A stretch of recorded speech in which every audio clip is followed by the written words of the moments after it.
광복 이래 실시된 대한민국 민주선거는 우리 정치 발전을 이끈 원동력이었습니다. 자유와 공정의 조화, 국민의 뜻이 올바르게 반영될 수 있도록 발전해온 선거제도는 오늘날 선진 정치 환경을 만들었습니다.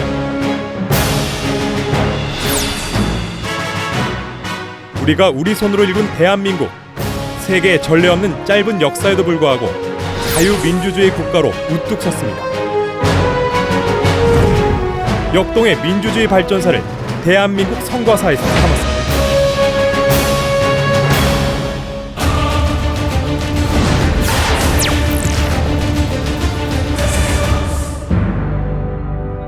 제6공화국 헌법에 따라 12대 국회의원의 임기를 1년 정도 남겨둔 시점에 제13대 국회의원 선거일이 정해졌습니다.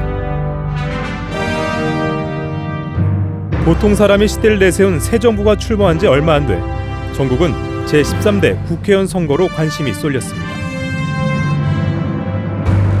갓 출범한 노태우 정부는 향후 전국 안정을 위해 원내 과반 의석이 필요했습니다.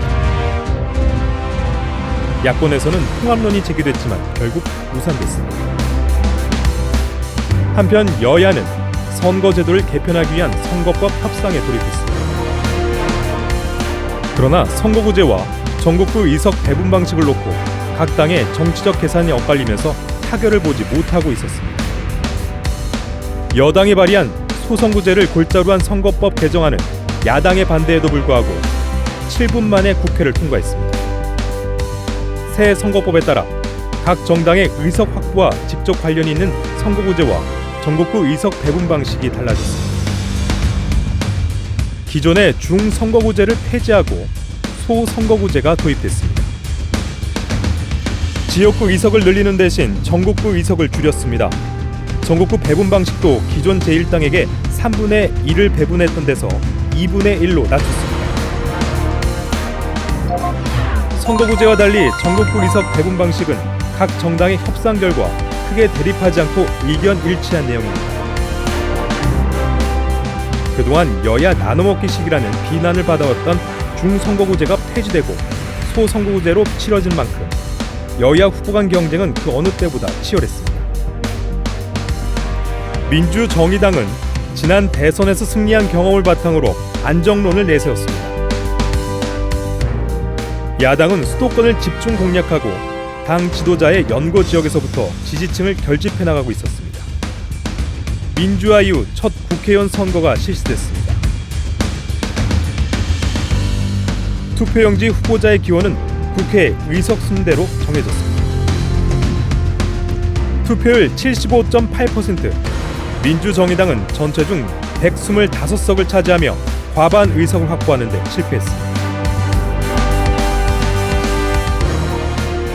제3대 국회 이후 줄곧 과반 의석을 차지해온 집권당이 처음으로 야3당에게 과반 의석을 뺏긴 것입니다. 이로써 여소야대 국회가 만들어졌습니다. 한편 이번 선거에서는 지역적 지지 기반이 확실한 1로 3김이 지난 대선에 이어 다시 대결하면서 지역주의 투표 성향이 그대로 재현됐습니다. 지역주의를 부추기는 선거운동, 그리고 조직이나 돈으로 청중을 동원하는 행위는 우리의 선거 풍토를 혼탁하게 했습니다. 제13대 국회의원 선거에서 강원도 동해시 후보로 출마해 낙선한 민주정의당 후보가 선거 결과에 불복한다며 당선자 무효 소송을 제기했습니다. 이에 대법원이 선거 무효를 판결함에 따라 동해시 재선거가 결정됐는데요. 그런데 재선거 과정에서 각 정당의 중앙당이 선거에 개입하면서 타락 및 불법 선거운동이 극성을 부렸고, 심지어 한 후보는 경쟁 후보에게 현금 5천만 원을 주고 사퇴하도록 하는 사건까지 발생했습니다. 1987년 이후 우리 사회에 만연해 있던 불편한 단면이 드러난 것이었죠. 여기에 공명선거를 치르겠다는 목표로 선거관리위원회도 적극 대응하고 나섰습니다. 선거관리위원회는 창설 이후 최초로 불법 선거운동 단속반을 편성하고 위법 행위를 단속했는데요. 단속 결과 후보자 5명과 선거사무장 5명이 검찰에 고발됐습니다. 불법 및 타락, 후보자 매수 사건 등으로 얼룩져 있던 동해시 재선거. 공명선거 정착을 위한 불법 행위 근절과 위법 행위 단속의 출발점이 됐습니다.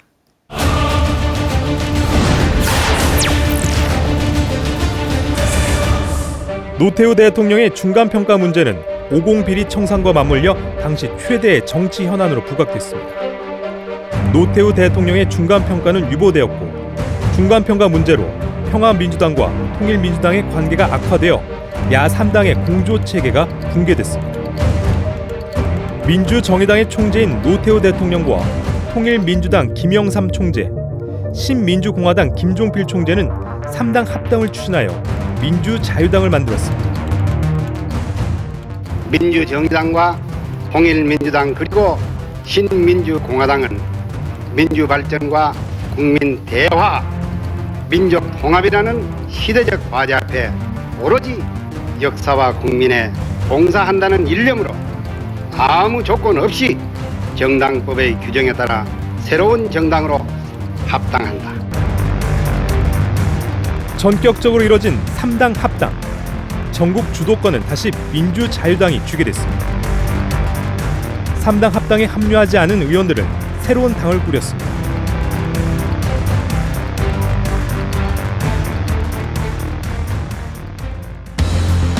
지난 대선 때 후보들이 지방자치제 부활을 공약하면서 지방선거가 새로운 이슈로 부각됐습니다. 지방선거는 5.16 군사반란 이후 지방자치를 위하는 법안이 만들어지면서 중단됐습니다. 민주화 이후 여야는 지방선거를 실시하기로 합의했습니다. 지방의회 의원 선거는 3월과 6월 두 차례에 걸쳐 실시하기로 했습니다. 여기에 지방자치단체장 선거는 포함되지 않았습니다. 30년 만에 부활한 지방선거, 선거일까지 불과 20일밖에 남지 않은 상황이었습니다. 구시 군의회 의원 선거는 3당 합당 이후 처음 치러진 선거였고 시도의회 의원 선거와 1년 후에 국회의원 선거, 대통령 선거가 연이어 치러질 예정이어서 권력 재편기의 전초전 성격을 띠고 있었습니다. 정당의 선거운동을 허용하지 않았지만 이런 이유로 각 정당은 사실상 선거에 개입하였고 다른 선거와 마찬가지로 정당 간 대결 양상도 나타났습니다.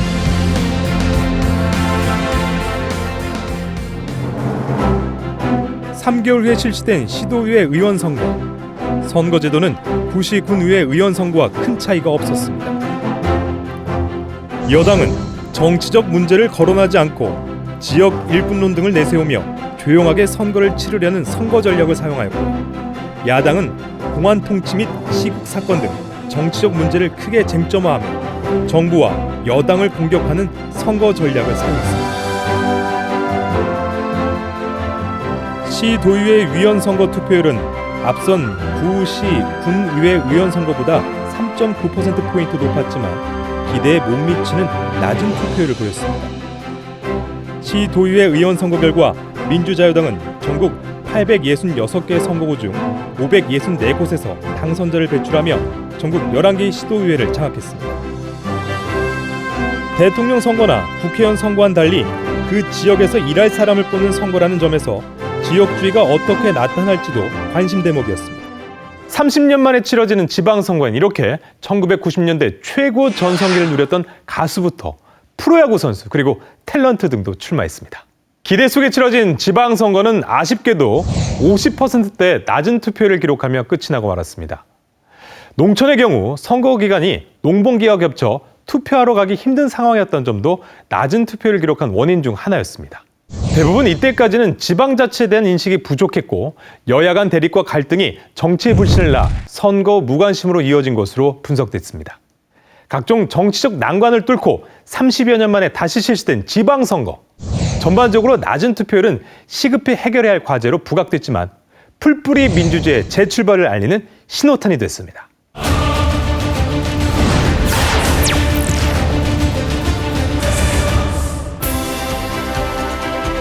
연말 대통령 선거를 9개월 앞둔 시점에 제14대 국회의원 선거가 예정돼 있었습니다. 3당 합당으로 지지력을 결집한 민주자유당에 맞서 제1야당인 신민주연합당이 민주당과 합당하여 새로운 민주당 창당.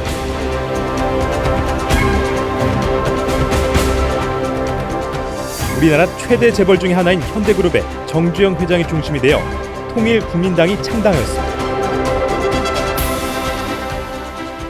원내 교섭단체를 만들어서 정치에 참여하는 기회를 가지려고 모든 힘을 기울이겠습니다. 정주영 현대그룹 회장이 통일국민당을 만들어 정치에 참여함으로써 그동안 여당인 민주자유당과 제1야당인 민주당의 양당 구도로 흘러가던 제14대 국회의원 선거 전국은 3자 경쟁 구도로 전환됐습니다. 여야는 선거 전국에서 유리하게 끌고 가기 위한 선거법 개정 협상을 벌였습니다. 협상 결과 한 지역구에서 한 명을 선출하는 소선거구제는 그대로 유지하기로 했고, 선거 운동 방법을 확대하고 정당과 무소속 후보자 간에 차등을 뒀던 기탁금을 똑같이 했습니다.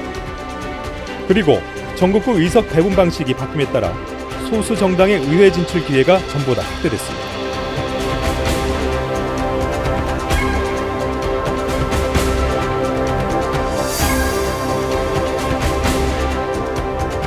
여당은 안정론을, 제1야당인 민주당은 거대 여당 견제론을, 그리고 통일국민당은 경제를 아는 정당임을 주요 전략으로 내세웠습니다. 선거 때만 되면 후보들이 유권자의 표심을 사로잡기에 귀가 솔깃해지는 공약을 내겁니다. 집권당인 민주자유당은 다시 뛰는 한민족, 일하는 민주자유당이라는 구호로 무려 180여 개의 선거 공약을 제시했고, 민주당은 정직한 정치, 물가 안정 실현 등을 목표로 모두 152개의 공약을 내놨습니다. 그렇다면 대기업 총수에서 정치 신인으로 변신한 정주영 회장은 어떤 공약을 내세웠을까요? 정주영 회장은 재벌 총수답게 파격적인 공약을 제시해 주목을 끌었습니다. 전 재산을 사회에 헌납하겠다. 아파트를 반값에 공급하겠다. 도로를 2층으로 만들어 교통지역을 없애겠다 등이었죠. 이 중 반값 아파트 공약은 크게 화제가 되기도 했는데요. 선거를 불과 2달여 앞두고 3당 체제로 재편된 선거 전국은 어떤 결과로 이어졌을까요?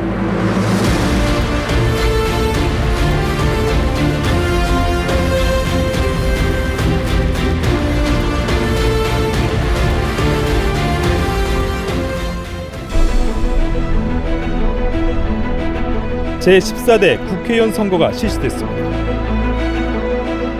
선거 결과 제13대 국회의원 선거에 이어 여당인 민주자유당이 과반수 의석을 얻지 못하는 여소야대가 재현됐습니다.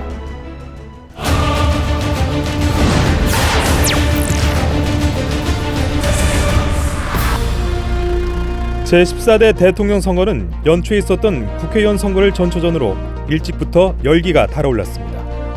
각 당은 대통령 후보를 선출하고 본격적인 대선 국면에 돌입했습니다. 민주화를 이끌며 서로에게 최고의 정치적 동반자이자 라이벌이었던 김영삼과 김대중은 여야 후보로 대권을 놓고 경쟁하게 됐습니다.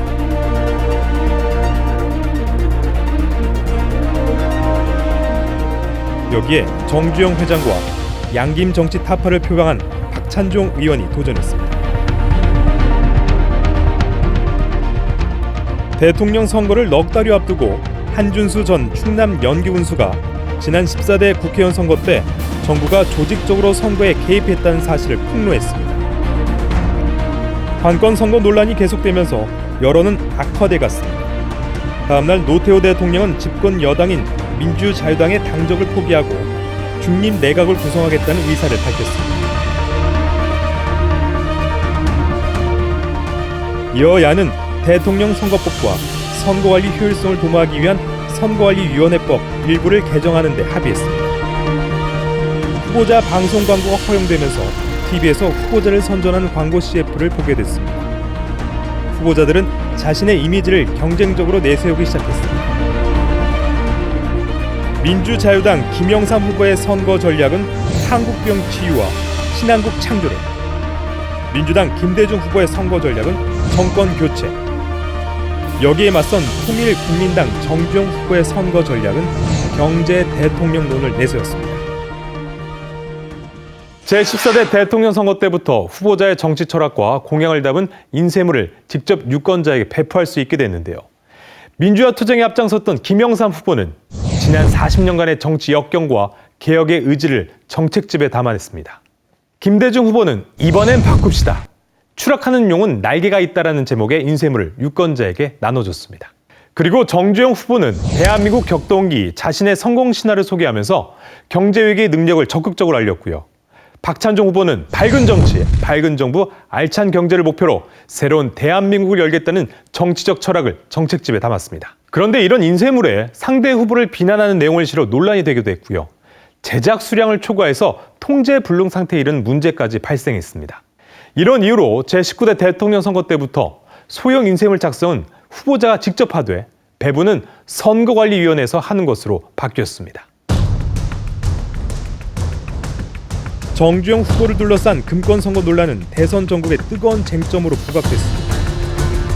선거를 사흘 앞두고 통일국민당이 기자회견을 열어 부산의 한 식당에 모였던 사람들의 대화를 녹음한 테이프를 언론에 공개했습니다. 이른바 부산 초원 복집 사건은 지역 감정을 자극하는 말과 함께 관건 선거 논란을 확산시켰습니다. 선거 때만 되면 불거졌던 hun대내 부정선거 시비를 차단하기 위해 14대 대통령 선거 때부터는 부재자 투표소 투표 제도를 실시했습니다. 부재자 투표소에서 투표가 실시되면서 그동안 끊이지 않았던 부재자 투표의 부정 시비는 사라졌습니다.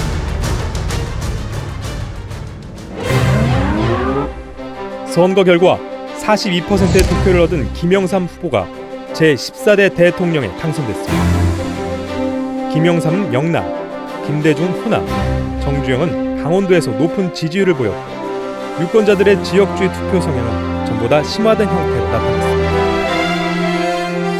선거에서 패배한 민주당 김대중 후보와 통일국민당 정주영 후보는 성명서 등을 통해 선거 결과에 승복하면서 김영삼 후보의 당선을 축하했습니다.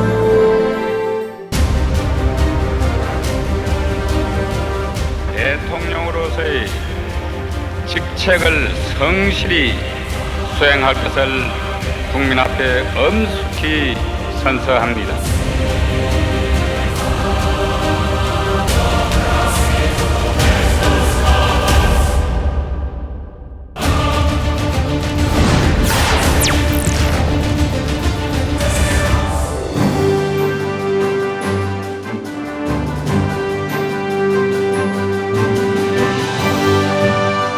대통령으로서의 직책을 성실히 수행할 것을 국민 앞에 엄숙히 선서합니다. 우리 사회의 부정부패는 안으로 나라를 좀먹는 가장 무서운 적입니다. 부정부패에 척결되는 성역이 있을 수 없습니다. 결코 성역은 없을 것입니다.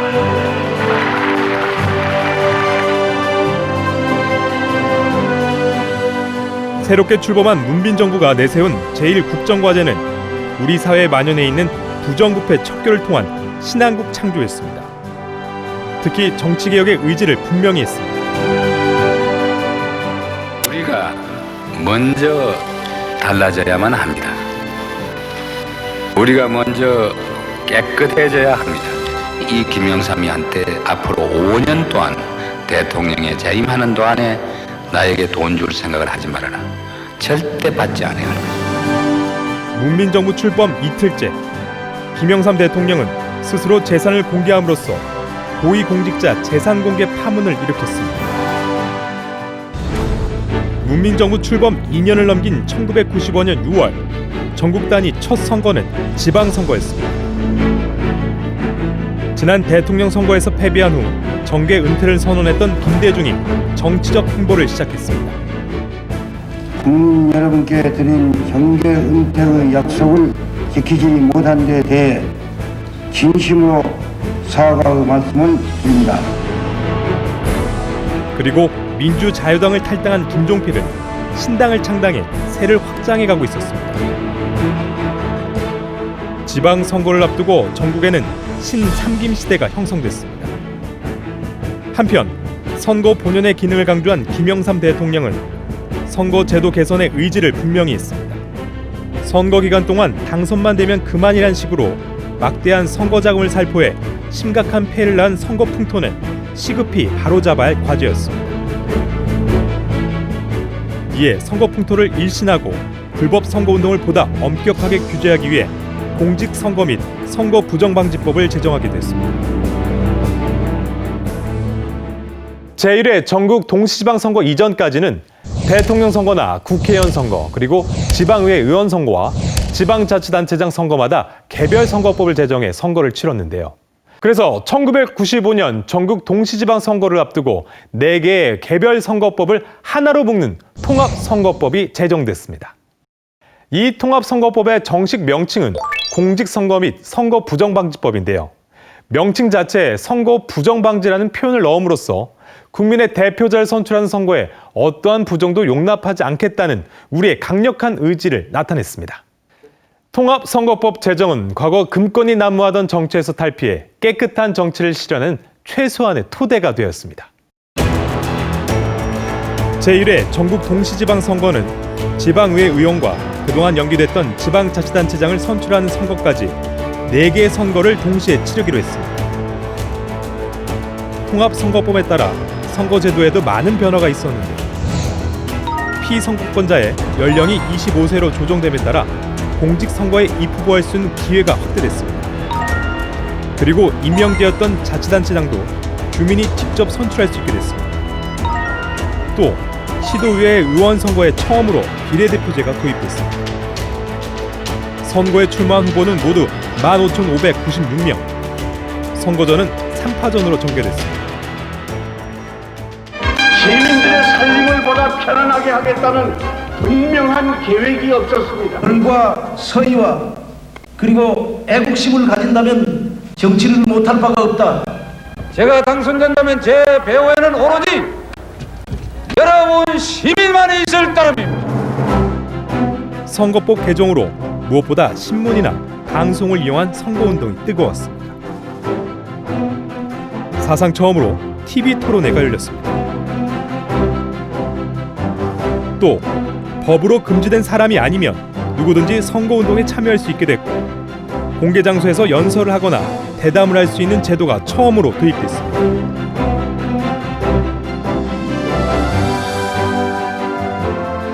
선거일에 투표소까지 가기 어려운 섬에 거주하는 유권자도 순회 투표 제도를 통해 선거권을 보장받을 수 있게 됐는데요. 34년 만에 완전한 지방자치제도를 마련한 첫 전국 동시지방 선거. 그 어느 때보다 깨끗한 선거에 대한 열망은 높았습니다.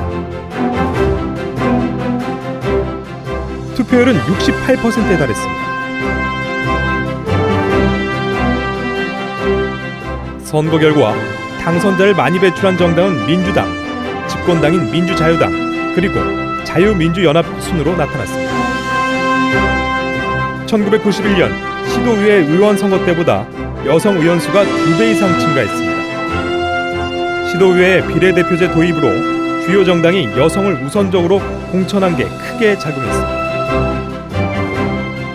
제1회 전국 동시지방 선거는 많은 사전 준비에도 불구하고 처음으로 4개의 선거가 동시에 실시되면서 적지 않은 한계가 발생했습니다.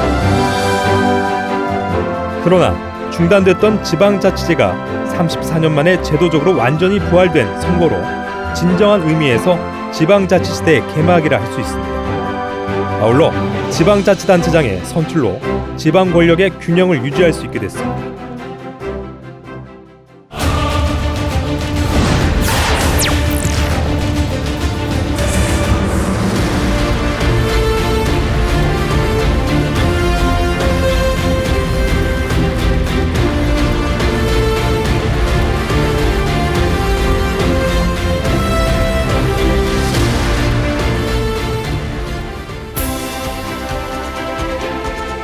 집권당은 당 쇄신 차원에서 당명을 신한국당으로 바꿨습니다.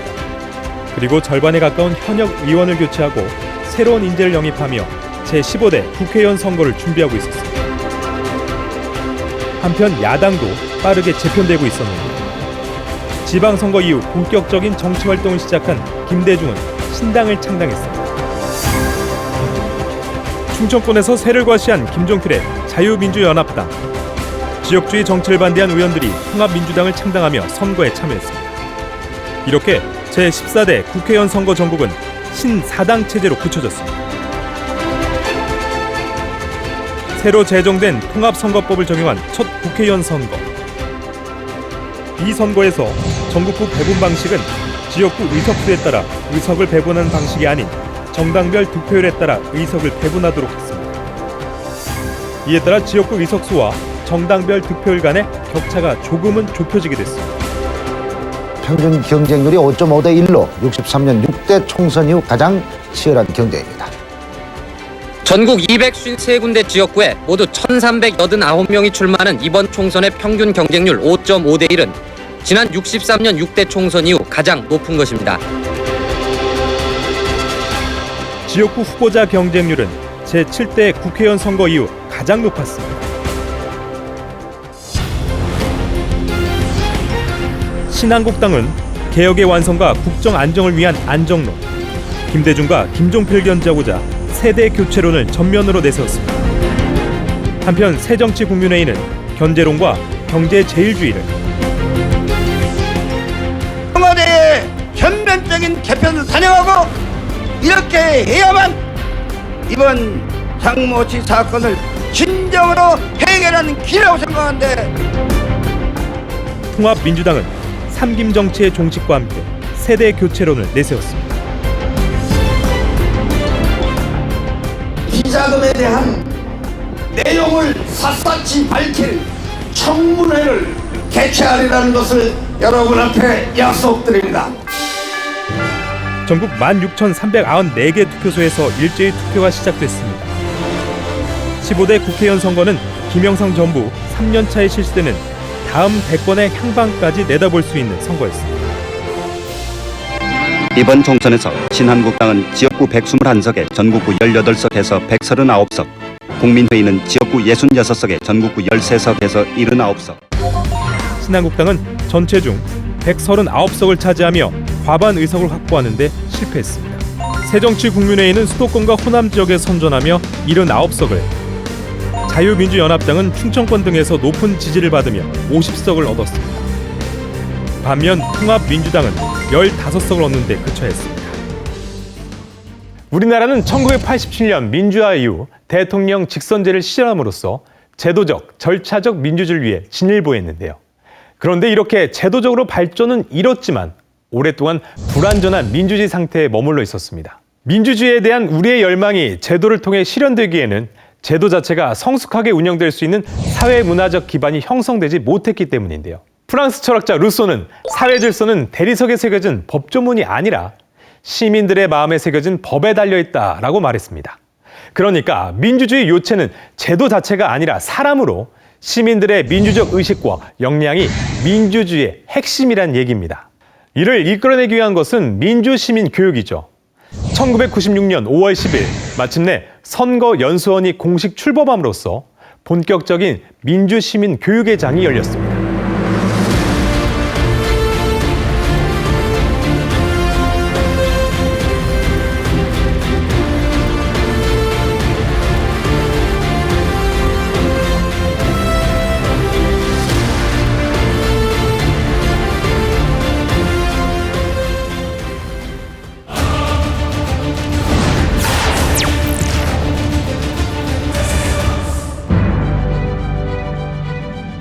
(1997년) 15대 대통령 선거 최대 쟁점은 경제 살리기였습니다. 주가 폭락과 기업 도산 등 경제 위기는 곧바로 가정 경제의 파탄으로 이어지고 우리 사회는 지금 도처에서 그 후유증을 심하게 앓고 있습니다. 15대 국회의원 선거에서 과반 의석 확보를 실패한 신한국당은 당선자 영입으로 다시 전국 주도권을 주게 됐습니다.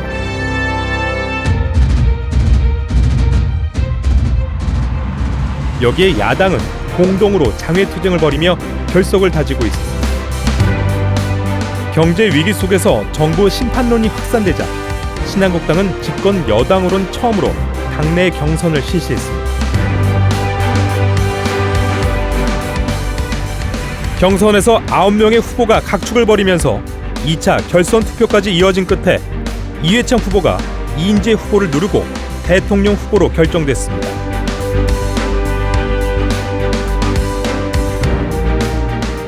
경선 결과에 승복하지 않은 이인재 후보는 신당을 창당해 대선 출마를 준비하고 있었습니다. 통합선거법이 적용된 대통령 선거에서도 많은 변화가 있었습니다. 돈 안 드는 선거를 위해서 미디어를 이용한 선거운동 중심으로 전환한 것이었고, 다른 하나는 선거 공영제의 대폭 확대였습니다.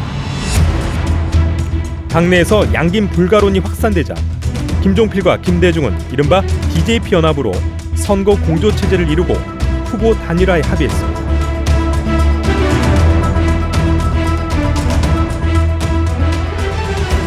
그러자 신한국당은 민주당과 손을 잡고 한나라당으로 신설 합당하고 이회창 총재를 대선 후보로 추대했습니다. 이렇게 선거 한 달여 전까지 정치권에선 대지각 변동이 일어나고 있었는데요. 15대 대통령 선거에 출마한 후보는 7명. 후보들은 경제위기 해결 능력을 경쟁적으로 내세웠습니다.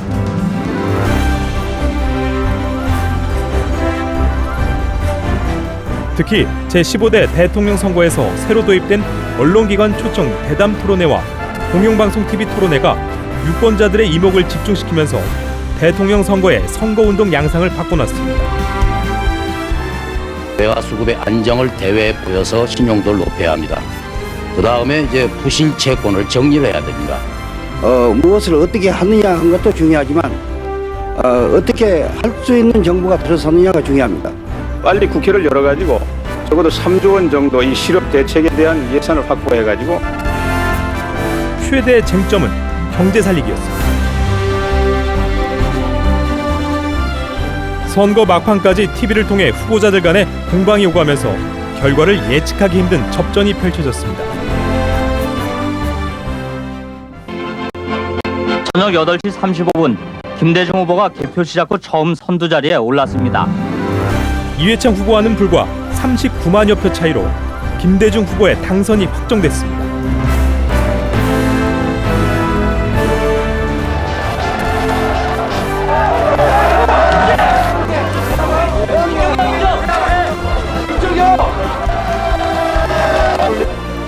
존경하고 사랑하는 국민 여러분, 대단히 감사합니다. 뭐라고 감사한 말씀을 다 표시해야 될지 모르겠습니다. 집권 여당의 표는 이회창과 이인재 후보로 분산된 반면 김대중 후보는 전과 달리 충청 지역에서의 득표율이 두드러졌습니다. 김종필과 연합이 선거에서 유리하게 작용한 결과였습니다. 선거를 통해 우리나라 헌정사상 처음으로 수평적인 정권 교체가 평화적으로 이루어졌습니다. 헌법을 준수하고 국가를 보위하며 최초의 여야 정권 교체는 국민 주권이 실질적인 영향력을 갖게 됐다는 것을 의미하는 동시에 선거를 통해 우리 민주주의가 한 단계 도약하는 계기가 됐습니다.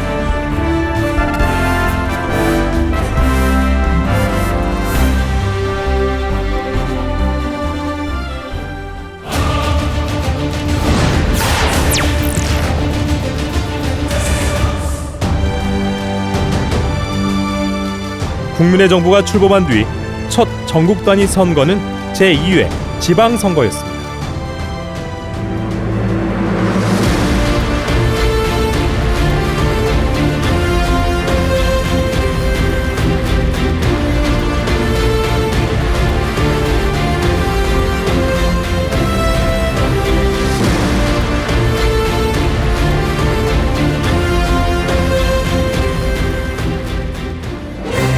제2회 지방선거는 경제 위기를 극복하고 사회 통합을 이뤄야 한다는 시대적 과제를 안고 있었는데,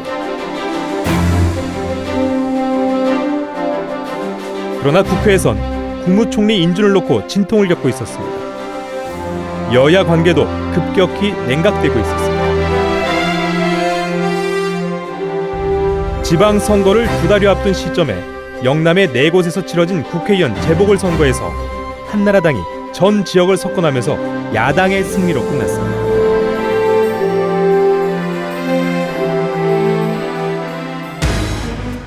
DJP 연합으로선 향후 전국 운영에 적지 않은 부담을 안게 됐습니다. 제2회 지방선거에서도 DJP 연합은 연합 공천을 추진했습니다. 한나라당도 오늘 전국적으로 정당 연설을 열고 기자회견을 통해 이번 선거는 김대중 정부에 대한 엄정한 심판의 장이 되어야 한다면서 정부의 오만과 독선을 견제하기 위해 야당을 지지해달라고 호소했습니다. 올바른 국정의 길로 가도록 하기 위해서 정말 이 정부에게 경고를 하는 의미로 올바른 선택을 해주기를 바라고 있습니다. 여기에 한나라당은 부동층을 흡수하고 지역 특색에 맞는 공약 마련에 힘썼는데요. 제2의 지방선거 선거제도는 비효율적인 선거운동 방법인 현수막과 명함형 소형 인쇄물 폐지하여 새로운 선거 풍토를 만들고자 했습니다. 지난 대선을 계기로 시작된 언론사의 후보자 초청 토론회는 더욱 활성화됐습니다. 또 각 지역의 종합 유선 방송도 중요한 선거운동 통로로 등장했습니다. 그러나 TV 토론회 과정에서 운영 미숙과 상대 후보를 흠집내기 등의 문제도 불거졌습니다. 제2의 지방선거는 지난 대선 과정에서 조성된 공명선거의 기틀이 정착될 수 있을지 판단할 수 있는 중요한 의미를 지닌 선거이기도 했는데요.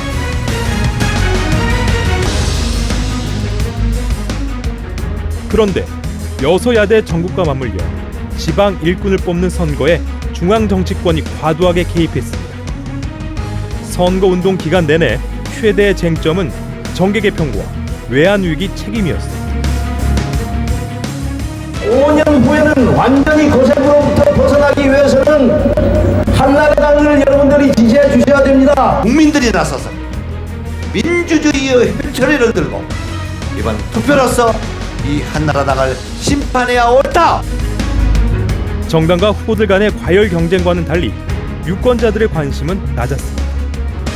역대 선거 사상 두 번째로 낮은 투표율을 기록한 건데요.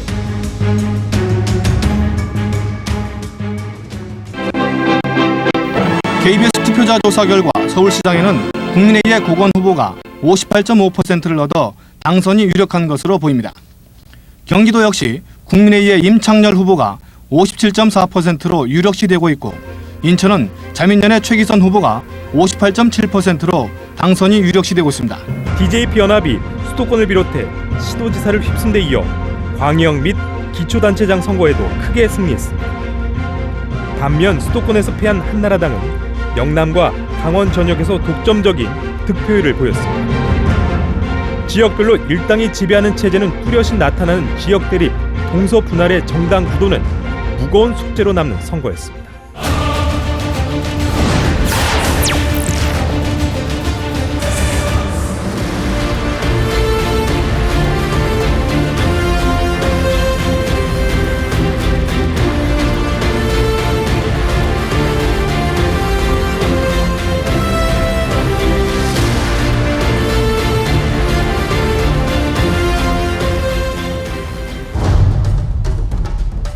제2의 지방선거 이후 공동여당에선 내각 책임제 추진을 놓고 지속적인 공방이 오갔습니다. 이 국민과의 약속을 어기는 경우에 당연히 국민에게 다시 재신임을 물어야 할 것입니다. 양당의 공조체제에도 균열이 생기기 시작했습니다. 이른바 대여 공세를 위한 말장난에 불과하기 때문에 일고의 가치도 없는 제안이라고 평가합니다. 사실상 공조체제가 무너진 상황에서 새정치국민회의는 젊은 피 수혈론을 제기하며 신당을 창당했습니다. 그리고 김종필은 신보수의 가치를 내걸고 독자 행보에 나섰습니다. 선거 전국은 이렇게 사당 체제로 전개됐습니다.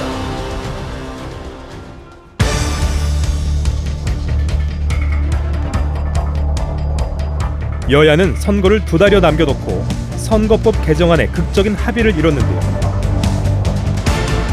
선거구제는 기존의 소선구제 및 1인 1표 비례대표제를 유지하고 의원 정수를 26석 감축하는 선에서 마무리됐습니다. 이외에도 정당법 개정을 통해 정당이 비례대표 국회의원 선거 후보자와 비례대표 시도의회 의원 선거 후보자 중 30% 이상을 여성으로 추천하는 여성 후보자 할당제를 도입했습니다. 인구 비율에 비해서 여성의 의회 진출이 극히 적었기 때문에 비례대표 추천을 통해서라도 여성 정치인들이 진출할 수 있는 제도를 마련한 것입니다. 또한 후보 검증을 위해 재산뿐 아니라 병역사항, 최근 3년간 납세 실적도 함께 선관위 홈페이지를 통해 공개됐습니다. 또한 단체 선거운동이 허용됐습니다. 이렇게 선거운동의 자유가 확대되면서 후보들은 각자 차량을 타고 광장 등을 돌며 유세하는 선거운동이 자리를 잡았습니다. 또 인터넷이 급속히 보급되면서 인터넷을 활용한 선거운동도 활발했습니다. 선거를 넉 달이 앞두고 시민단체가 국회의원 선거에 제동을 걸고 나섰습니다. 전 현직 의원을 평가해 100여 명의 공천 부적격자 명단을 발표한 것입니다. 그리고 이는 낙선운동으로 이어졌습니다. 시민단체 중심으로 벌어진 낙선운동은 선거 전국의 최대 변수로 부상했습니다. 사회적 파장은 컸습니다. 시민단체에서 발표한 낙선 대상자 중 절반 이상이 낙선한 겁니다. 김대중 대통령과 김정일 국방위원장 사이에 역사적인 상봉이 있게 되며 남북 정상회담이 개최된다. 선거를 사흘 앞둔 2000년 4월 10일 남북한이 평양에서 역사적인 남북 정상회담을 개최하기로 합의했습니다. 김대중 정부 임기 3년차에 실시되는 제16대 국회의원 선거. 현 정부 중간평가이자 향후 대선의 향배를 가늠할 수 있는 선거였습니다.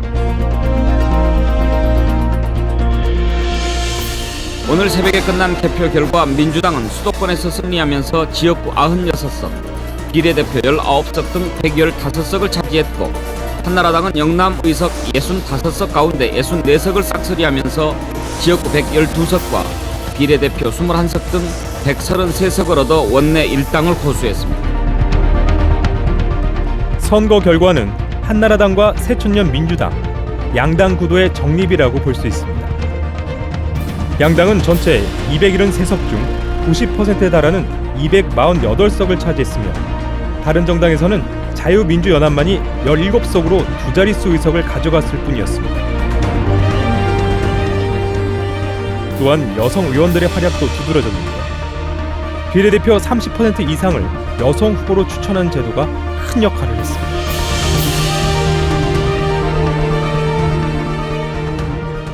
제16대 국회의원 선거에서 가장 분명하게 나타난 특징 중 하나는 시민단체 낙선운동 돌풍이었는데요.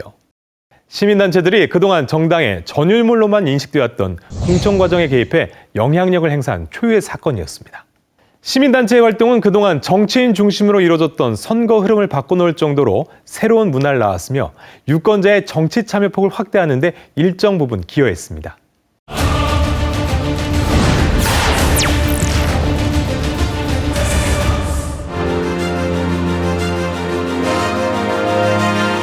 (2002년은) 제3회 지방선거와 16대 대통령 선거를 치르는 해였습니다.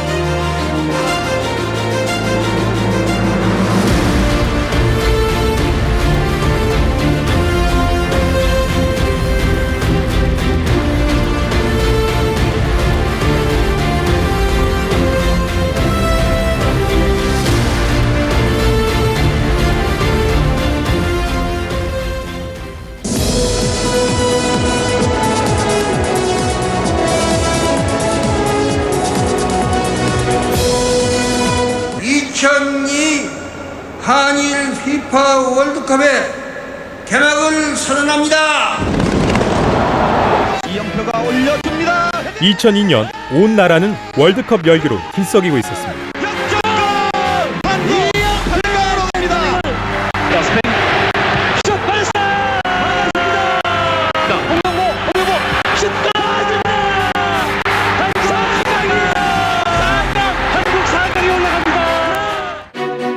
DJP-연합의 공조체제가 무너지고 선거 사상 처음으로 여소야대 상황에서 치르는 제3회 지방선거는 정치권의 새로운 지각 변동을 예고했습니다. 국민적 관심이 한일 월드컵에 쏠려 있는 가운데 여야는 선거법 개정에 합의했습니다. 시도의원 선거에 1인 2표제가 도입됐습니다. 비례대표 후보자 중 50% 이상을 여성으로 추천하도록 하는 여성 공천 의무 할당제가 도입됐습니다. 선거 부정감시단의 운영기간은 종전보다 확대됐습니다. 그 밖에 후보자의 기탁금을 하향 조정하는 등 선거 공영제가 확대됐는데요. 각 정당은 지방선거를 통해 대선 전국의 주도권까지 잡겠다는 전략으로 치열한 경쟁을 벌였습니다. 새천년 민주당은 개혁과 통합을 삼김 청산합시다. 이번에는 삼김식 정치. 이창 후보도 함께 청산합시다. 세대 교체합시다. 한나라당은 부패 정권 심판의 장을 이 한나라당에게 역사와 시대의 책임을 다할 수 있는 기회를 정권 교체로서 이루어주시기 바랍니다. 자유민주연합은 지역선거를, 민주노동당은 지방선거를 새 확장의 기회로 삼겠다며 맞섰습니다. 여러분이 선거를 통해 행사하는 한 표의 가치가 국정 운영에 올바르게 반영되고 있다고 생각하시나요? 기존에는 유권자 한 사람이 투표용지에 출마한 후보에 대해서만 기표하는 1인 1표제를 채택했는데요. 이 1인 1표제에는 몇 가지 근본적인 한계가 있습니다. 나는 A당을 지지하는데 내가 속한 지역구에서 출마한 후보자를 비교해봤더니 B당의 후보자가 A당의 후보자보다 우리 지역을 위해 일을 잘할 것 같다면 A와 B 두 후보자를 놓고 고민하게 되겠죠. 또 다른 한계는 지역구 투표 결과를 바탕으로 정당별 비례대표 의석을 배분하는 건데요. 이런 배분 방식은 지역구 선거에서 무소속으로 출마한 후보를 선택한 유권자에게는 불평등한 결과로 이어지죠. 내가 행사한 한 표가 반드시 후보자가 소속된 정당이 아닐 수 있는데 그 후보자와 소속 정당까지 지지한 것으로 간주하니까요. 이런 제도적 한계를 보완하고 유권자의 정치적 의사가 국회에 반영될 수 있도록 도입한 제도가 바로 1인 2표제입니다. 1인 2표제는 지역구 후보자와 정당을 각각 분리해서 주권 행사를 하는 방식이죠. 우리나라는 이렇게 민주화 이후 꾸준한 정치 발전과 함께 선거 정치 제도화를 이뤘습니다. 그리고 선거는 권력을 차지하기 위한 유일한 경쟁의 법칙이 됐죠. 과연 1인 2표제 등 선거제도의 변화는 어떤 결과를 가져올까요? 투표율은 절반에도 미치지 않는 40%대를 기록했습니다. 시도의회 의원 선거에서 지역구 후보와 정당에 각각 한 표씩 투표하는 1인 2표제를 도입했습니다. 소선거구제, 다수대표제라는 종전의 골격은 그대로 유지하면서 정당의 선호를 통하여 추가적으로 대표성을 확인하는 방법을 도입한 것입니다. 집권 여당인 새천년 민주당은 한나라당에게 광역 및 기초단체장 60% 이상의 의석을 뺏기면서 참패했습니다. 놀랍게도 민주노동당은 전국적으로 고른 지지를 얻어 제3당으로 발돋움했습니다. 부패와 무능으로 지던 기성 정치로부터 억압받고 소외되었던 노동자 서민의 승리이자 국민 모두의 승리입니다. 비례대표제는 여성의 정치 진출 통로를 지속적으로 넓히는 데 기여했습니다. 여성의 당선이 어려운 현실에서 50% 이상을 여성에게 할당했습니다. 비록 전국 단위 선거 최저 투표율인 48.9%를 기록한 선거였지만 제3회 지방선거는 선거제도를 정비하고 혁신적인 제도를 도입하면서 풀뿌리 민주주의를 공고히 하는 데 기여했습니다.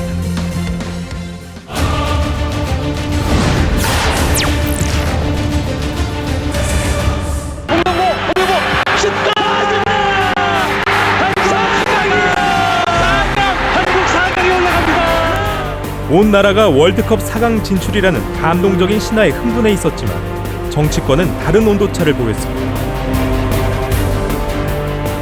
집권당은 앞선 선거에서 큰 성과를 내지 못하고 있었습니다. 반면 야당인 한나라당은 전국 주도권을 쥐고 여당을 압박하며 주가를 올리고 있었습니다.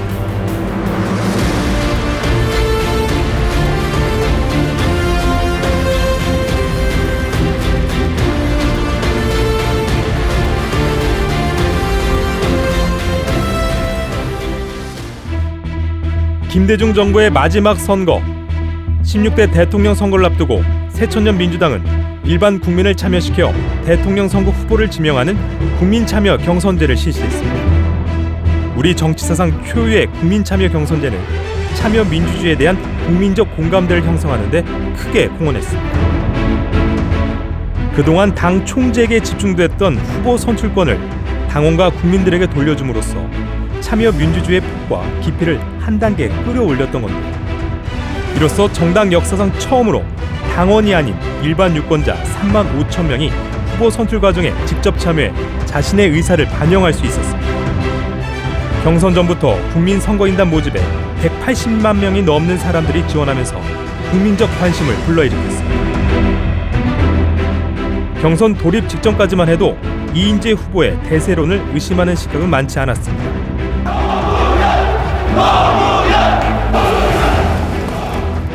국민 참여 경선을 통해 새천년 민주당은 노무현 바람이 불어 당의 지지도와 반등이 되었을 뿐만 아니라 전국을 반전시켰습니다.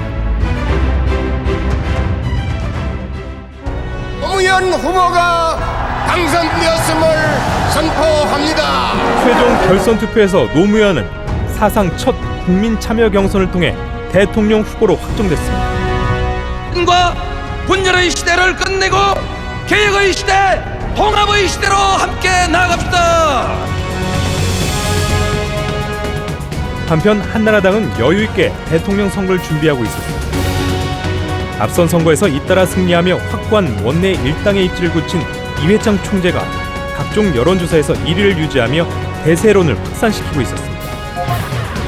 한나라당 경선은 이회창이 줄곧 구동의 1위를 지키며 별 이변 없이 대통령 후보로 선출됐습니다. 썩고 무능한 정권을 반드시 교체하고 이 나라를 똑바른 나라로, 바로선 나라로, 반듯한 나라로 만들라는 여러분의 명령으로 이해를 합니다. 여기에 새로운 후보가 등장했습니다. 2002년 한일 월드컵을 성공적으로 이끈 정몽준 대표가 대권에 도전했습니다. 대선 후보가 결정됐습니다. 국민참여경선제는 1972년 미국에서 대통령 후보를 선출하는 과정에서 시도된 제도인데요. 이 제도는 일반인에게 높게 느껴지는 정치 문턱을 낮춰 참여의 장을 넓히고 국민의 뜻을 대신하는 국민의 대표이자 지도자로서의 대표성을 제고하자는 취지에서 시작됐습니다. 우리의 국민참여경선제는 미국 대통령 후보 예비선거를 참고한 것이긴 하지만 한국 정당 관계자들의 인식과 이해관계, 비전 등이 서로 어우러지면서 나타난 결과물이었습니다. 물론 한국의 정치 현실에서 국민참여경선제가 민주주의와 정당 정치의 한계를 해결하는 특효약이라고 볼 수는 없지만 상당 부분 개선되는 긍정적인 효과를 낳았죠. 국민에게 열려있는 정치, 그리고 국민의 선택이 성숙한 민주주의의 밑거름이 되는 선거, 이것이 조화를 이룰 때 우리의 내일이 밝아지는 것 아닐까요? 오스트리아의 사회철학자 칼 포퍼는 인간은 오류 가능성을 지닌 존재이므로 항상 타인의 비판에 열린 태도를 지녀야 한다고 했습니다. 이렇게 열린 사회만이 이성으로 정치적 개혁을 실현해 민주주의 사회로 나아간다고 본 것이죠. 여전히 이회창 대세론이 지배적인 가운데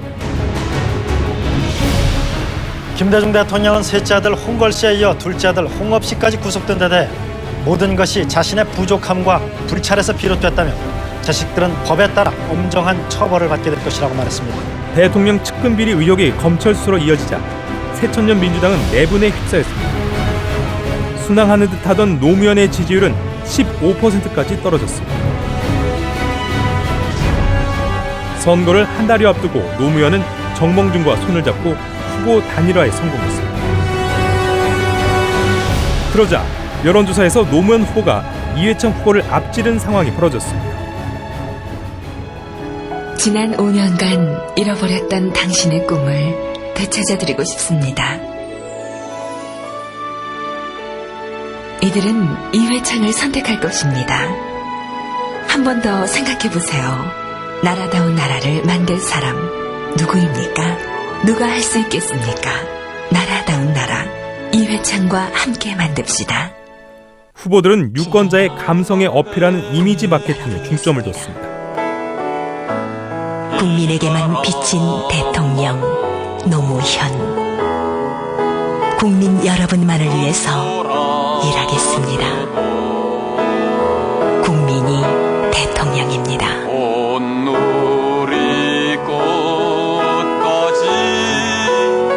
두 번 생각하면 노무현이 보입니다.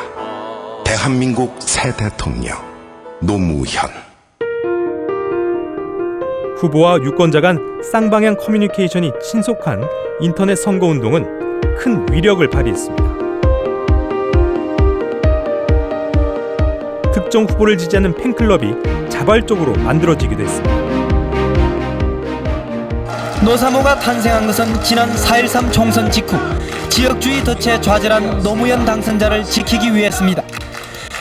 이제 후보자 TV 합동 토론회는 미디어 선거의 중심이 됐습니다. 그런데 토론회 과정에서 불법 정치자금 문제가 불거졌습니다. 여기에 여야 모두 자유로울 순 없었습니다. 선거 막판까지 한 치 앞을 내다볼 수 없는 이슈가 계속 터졌습니다. 지난 20여 년간 한국 정치를 이끈 삼김 없이 치러진 최초의 선거, 16대 대통령 선거가 실시됐습니다.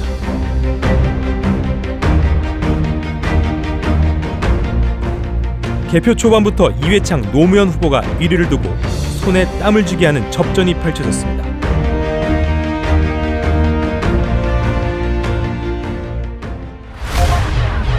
노무현 후보가 이회창 후보와 불과 57만여 표 차이로 대통령에 당선됐습니다. 전보다 지역 갈등 구도는 약화됐지만 두 후보가 모두 호남과 영남에서 압도적인 득표율을 보임으로써 지역주의 투표 성향은 여전히 나타났습니다.